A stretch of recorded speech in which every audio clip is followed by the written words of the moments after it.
How's it going, y'all? Back with another video today. Didn't exactly know what I wanted to make, but yesterday I was just thinking, what video can I make today? And you know what? I had the perfect idea. I'm going to talk about the forgotten muscle car. And I know you're thinking, Tommy, come on, man. It's a Lincoln. A muscle car from Lincoln? Are you kidding me? You're smoking crack rock, right? You're joking. No, I'm not joking. And by the end of this video, I hope I will have you convinced that this, in fact, is not only a muscle car, it is a sports car. And not only is it a muscle car and a sports car, it is a luxury car all in one package. I mean, you just will not find another car like this one.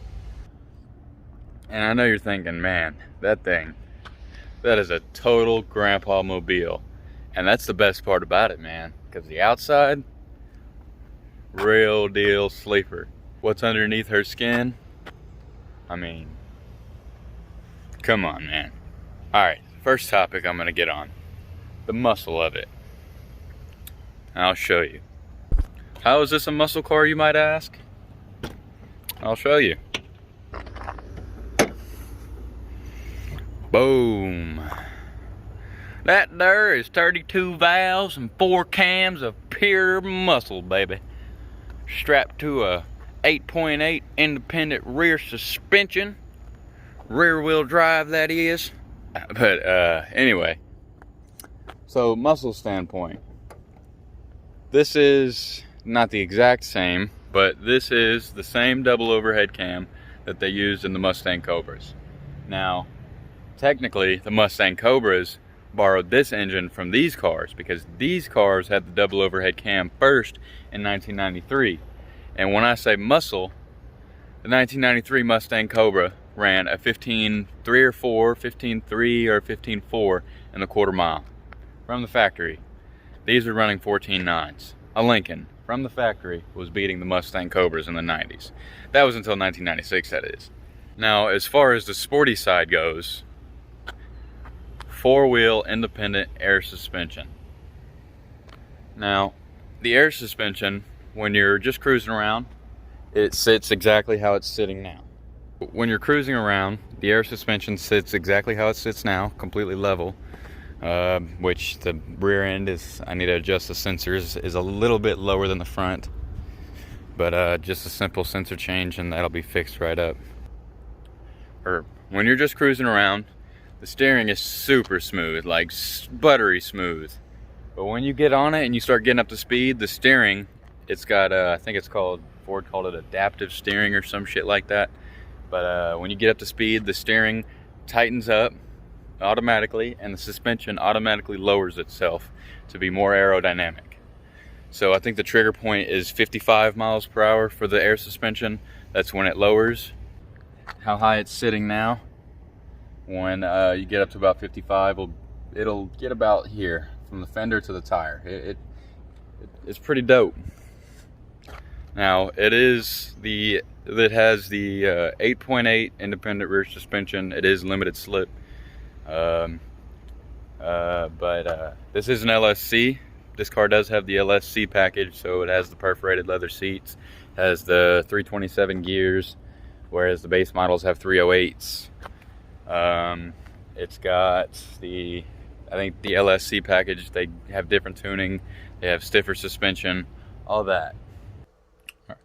As I'm going back and editing the video, I'm noticing that I left a lot of things out. Forgot to mention that I have an upgraded Adco 1 1/4 rear sway bar. And I think that was it, but I'm sure when I go through editing I'm going to find more things, but yeah, that's that. Also forgot to mention true dual exhaust from the factory with the LSC package. Base models come with, comes from 2 pipes into 1, and then it goes back out into 2, but the LSC package gives it true duals all the way out. Now, as far as luxury, personal luxury, it just doesn't get better than this. I mean, come on down through the sunroof.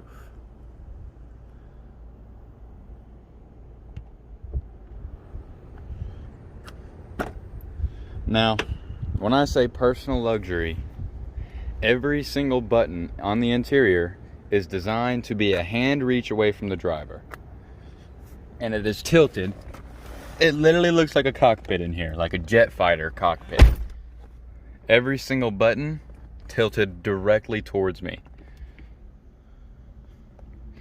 A hand reach away. You don't have to lean over to do anything. It is all there. Personal luxury. Like, I'm leaning back comfortably and I'm able to push any button in here. I mean, even the center console opens towards you. Sorry, passenger. I mean, come on now. I mean, look at this. You might think, okay, this is probably a cup holder. No, it's just a big pad of leather freaking armrest.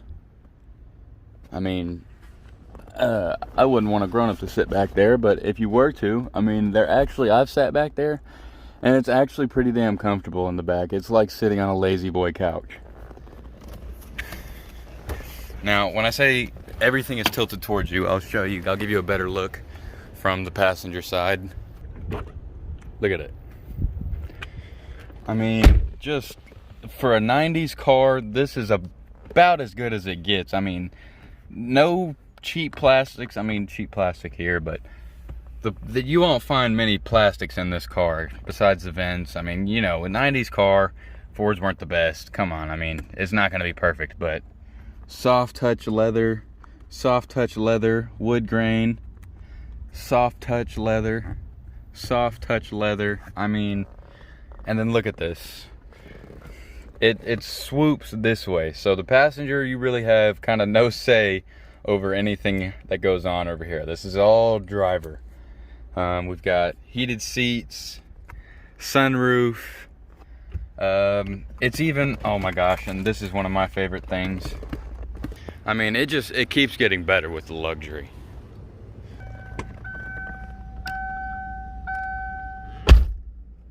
I mean, this thing literally tells you anything and everything.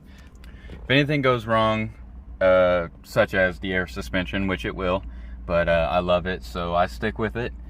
On this screen here, it literally tells you everything. Go ahead and hit system check.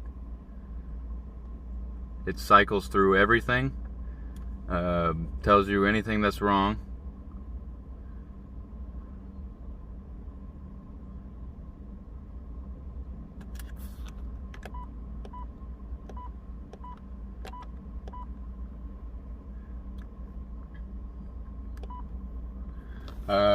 Not only that, it has, now I like to call it a track timer.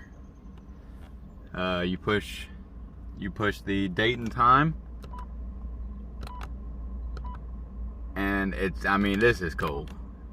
You know, time how long it takes your valet driver to walk to your car, or how long it takes them to wipe your windshields complimentary. Anything. It's just cool.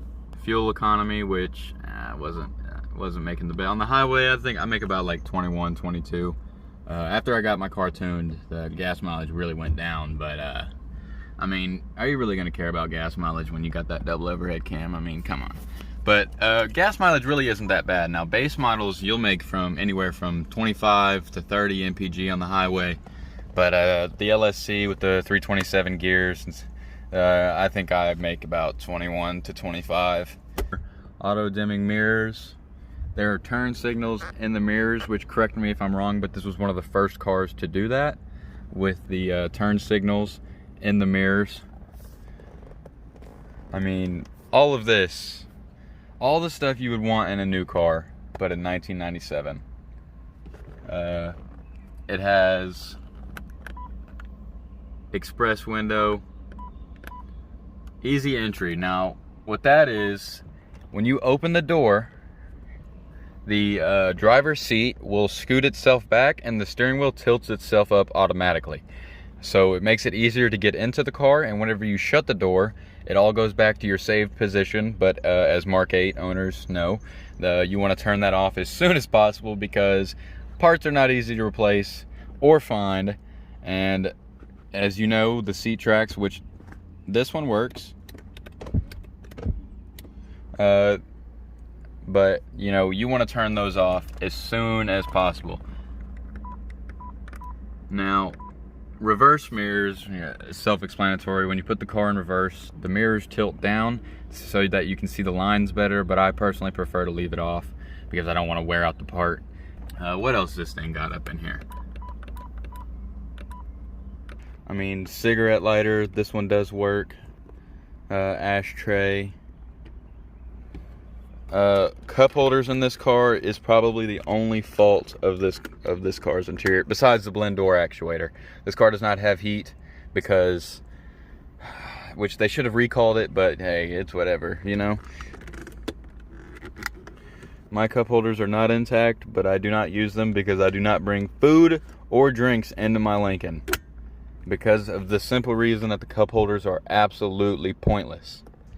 Another key feature of this car. I don't know if you can see it. I don't know if I'm pointing on it. I can't really see. This. And boys. Okay. The car's turned off, but it just told me to check traction control. That's weird. Boys, y'all know exactly what that is. That is our automated nut chiller. Probably the greatest invention known to any car, right there. You turn the AC on, you know, it blows wherever you need it to. Your legs, your area, your feet, it don't matter. Memory seats, 2 different settings for 2 different drivers. I mean, you got Mark 8 embroidered right there. The whole thing is like, it just, like a fighter jet, dude. It all swoops in this one continuous line across the dash, and it carries over. It's just cool, just unique. Nothing like it. Nothing like it.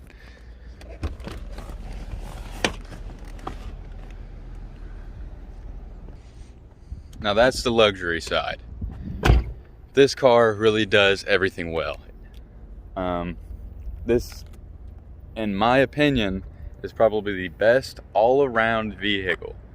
You know, you've got the powerful V8, the smooth riding air suspension, which when you want it to, can be sporty, and this thing is no slouch around turns either. I mean, what else could you ask for? True dual exhaust from the factory, which my car has Pipes Race Pro mufflers with an X-pipe in place of the 3rd catalytic converter. So yeah, this is my 1997 Lincoln Mark 8 LSC, otherwise known as Magneto LSC on the forums. But yeah, hopefully I've convinced you that this is in fact a muscle car, a sports car, and a luxury car, all in one package. Anyway, I hope y'all enjoyed. Subscribe to the channel, like, share. You know, I'm really trying to get my name out there, and peace out, y'all. Have a great day.